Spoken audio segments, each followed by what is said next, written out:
Welcome to our backyard. This is the Backyard Philosophy Podcast. We are two friends having a discussion after everyone else has passed out or gone to bed. Grab a drink and listen as we discuss everything from automation, space exploration, and why the meaning of life is 42.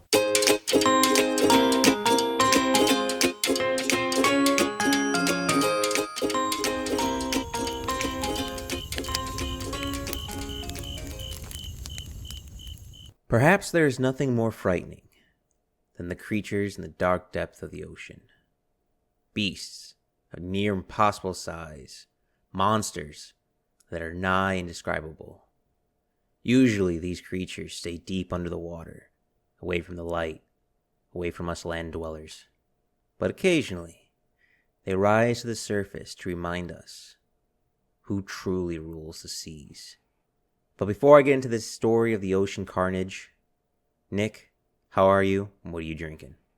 I am doing great. A little sad that my days of fishing in the ocean are pretty much done for the year because of the weather, and I'm consoling myself with some Coors Light. What are you drinking, Mike? I'm drinking some El Dorado rum, and after the story, you might be a little bit more reluctant to go into the ocean. Very fitting drink for a ocean story, sea story. It's not like I planned it. It's a little fishy, isn't it, Nick? And there it is. The tale I will describe to you is a time when the world is at war. The date is July 28th, 1945. The U.S. heavy cruiser, the Indianapolis, sailed the open Pacific waters alone from Guam to meet with the battleship Idaho in the Philippines.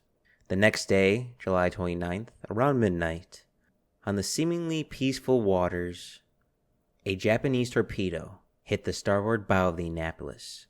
The Japanese had hit one of the most ideal spots to attack. The Japanese had hit the fuel storage tank, causing massive fires, igniting 3,500 gallons of aviation fuel. Alone, in the dark, fires consumed the night sky on the open water. A few moments would pass when another torpedo would hit and strike, this time hitting more fuel and the powdered magazine storage, causing the Indianapolis to be ripped apart, completely splitting it into two. Water rushing into the ship, the water just pulling at it, bringing it down to the depths. In 12 minutes, both halves of the ships have been dragged into the depths. Of the 1,196 men aboard the ship, 900 made it into the dark ocean water alive. But that is not the terrible terror of this story. The beasts of the deep were not the Japanese submarines. Something else in the water. And it could smell blood. Morning, along with the sun, soon came. It is now July 30th. The survivors of this attack treading open water throughout the night. The few life rafts that made it into the water and survived the torpedo hits are filled to the brim with people. Survivors checking the dead in the water to see if they were possibly still alive. If they were dead and had a life vest, the survivors would salvage it and give it to the living. The Navy sailors of the ship quickly formed into groups, helping each other float, stay warm, to help stay alive. These groups were made of large range of sizes. Again, 900 made it into the water. Some of these groups were just a few, 4 or 5. Some were as large as 300. The exposed sailors began to be beaten down by the sun as the sun rose higher and higher. Open ocean, completely exposed to the elements, food and water scarce. But that explosion did not go unnoticed. No, the beasts of the deep heard the Indianapolis sink to the deep. They knew it meant blood in the water. The Kraken. In this region, in South Africa Pacific, there's a species of animal known for its aggressive nature and roams the open water in droves looking for a midnight snack. This creature, this predator of the deep, would be none other than a shark, and in this case specifically, an oceanic white-tip shark. The sun began to drop on July 30th, a full day in the water. The men had been treading 24 hours now, tired, exhausted, cold, thirsty, hungry, would soon find that the soon find that they were not the only things hungry in the water. At night, the sharks, smelling the flesh of the dead, began to feast. Feast on the dead. The living soldiers, seeing their comrades next to them being torn apart bit by bit, fins popping in and out of the water, causing more blood to flood into the ocean. I cannot imagine the terror of not being able to see what's below you, knowing that somewhere right underneath your feet, in the seeming bottomless ocean, were sharks feasting on your comrades and still so hungry. Seeing all their dead comrades being eaten in front of them caused many soldiers to thrash in the water, to struggle to stay afloat, to panic, to distance themselves from the dead. This thrashing, this movement, only enticed the sharks to look at them as prey. The sharks, not being fools, did not start with the well-able body. No, they began to go for the injured, the ones that have cuts, the ones that have bled, the ones who are truly weak. Imagine floating in a group in open water, not a piece of land or ship in sight, and the person next to you who is cut jumping from a sinking ship suddenly gets pulled under, gasping for help, and is torn apart, and everyone, including yourself, is helpless to stop it. In efforts to protect the injured and non-injured, the injured men began to be isolated, groups changing to have non-injured sailors in them, and to distance themselves from those who were injured. To buy themselves time as also, they would push the remaining dead bodies far away from them as they could, hoping the sharks would buy their time on the dead rather than the living. For those who do not know, life rafts tend to have food and water rations in order to keep up and survive. The rations were evenly distributed amongst the men.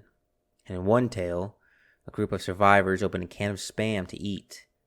This apparently sent the sharks into a frenzy and drew the sharks straight to them. The sailors quickly got rid of it and were not even able to take a bite. Day after day, the sharks attacked. I feel like that should be on a warning label for Spam somewhere. Like, caution, do not consume near shark-infested waters. I feel like Mythbusters needs to come back and test that one. Do sharks like Spam? Day after day, the sharks attacked, thinning the herd more and more.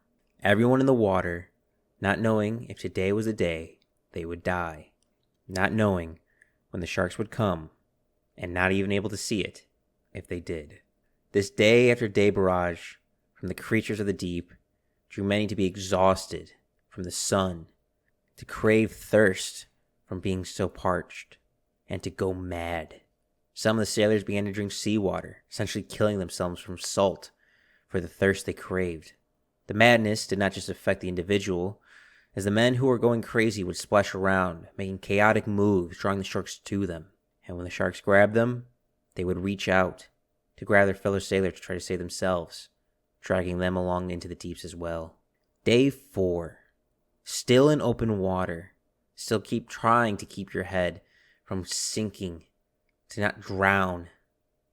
Water, food, completely gone, and still completely in open water. Staying awake to keep your head above water after treading that much water, that's so much energy, nigh impossible. To have sharks below, the hot sun above, hope was all about lost. The sun would continue to rise on day 4, getting higher and higher and hotter, when at 11 a.m., a U.S. plane spotted the shipwreck and the sailors. Quickly, the pilot called it in, and within a few hours, a Lieutenant Andrew Marks in a seaplane dropped rafts and supplies. Lieutenant Marks was given the order to drop off the supplies and return. But seeing his countrymen in the water and seeing the state that they were in, decided to disobey orders and land his plane and try to carry to safety as many of the injured as he could. Lieutenant Marks would fly away with a plane full of injured sailors, but not nearly be able to take all the men.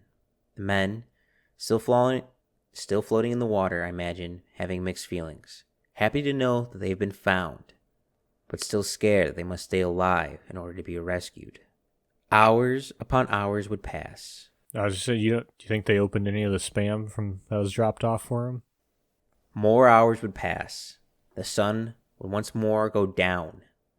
The sharks still being terrors to the men. It would not be until after midnight when the USS Doyle would arrive to help rescue the men and pull them from the water.